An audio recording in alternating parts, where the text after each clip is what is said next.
صباح الفل. النهارده هنتكلم في موضوع حساس شويه بالنسبه لاخواتنا السودانيين واللي انا بقول عليهم مصريين. السودان زمان كان اسمه تاسيتي. تاسيتي ده اسم هيروغليفي معناه ارض القوس. وأرض القوس ده نسبة لانحناء النيل على شكل قوس في السودان أو في المنطقة المصرية التي تسمى السودان حاليا. وكان ليها اسم تاني اسمه تنحسيو.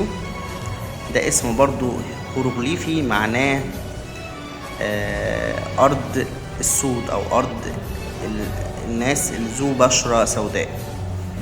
حتى احنا عندنا لما بنقول لحد يعني بهزار كده ده انت وشك نحس معناه اسود. تمام. فتنحسيو او تاسيتي هما دول الاسمين الفرعونيين لأرض السودان حاليا، لأن السودان كان ضمن نطاق الدولة المصرية القديمة. طب ايه دليلي؟ الدليل ان في آثار فرعونية في منطقة السودان اللي هي مصرية، السودان المصرية نسميها كده، في مناطق كتيرة. عندك أكتر من 200 هرم في منطقة مروي ونوري والكرو.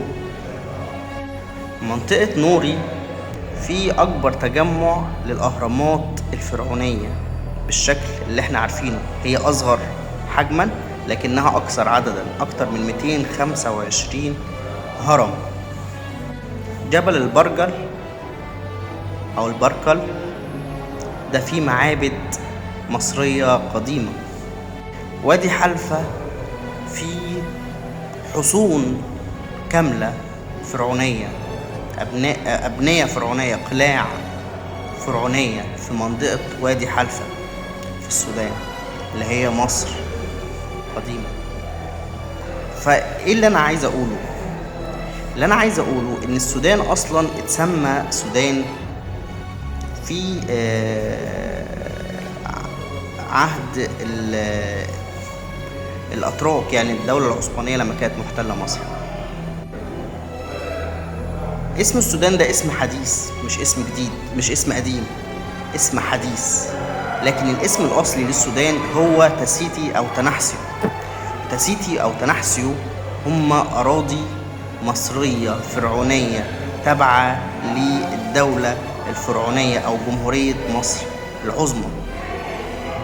وده ظاهر في الخرائط قديما، سواء خريطة تحتمس الثالث أو الخرائط اللي بعد كده أو اللي قبل كده، لأن كانت السودان اللي هي حاليا السودان كانت من ضمن نطاق الدولة أو الجمهورية أو جمهورية مصر العظمى، الإمبراطورية العظمى. فاحنا بنتكلم عن أرض مصرية اللي فيها مصريين، سواء كانوا بشرة سوداء بشرة غير سوداء، هم مصريين. والدليل على كده إن فيها آثار فرعونية، وإن اتفاقيات بقى والمؤامرات والاحتلال البريطاني واتفاقية سايكس بيكو والكلام ده كله هو اللي بهدل الدنيا وضعف الدولة المصرية في فترات كتيرة، هو اللي قسم البلاد. فالسودان دولة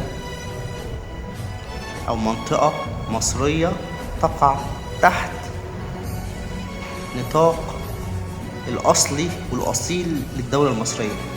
السودان منطقة مصرية بالأساس، السودانيين هم مصريين ذو بشرة سوداء. وده ما يمنعش ان في فراعنة ذو بشرة سوداء. انا مش عارف الناس زعلانة ليه ان في فراعنة ذو بشرة سوداء، لان السودان اصلا مصر.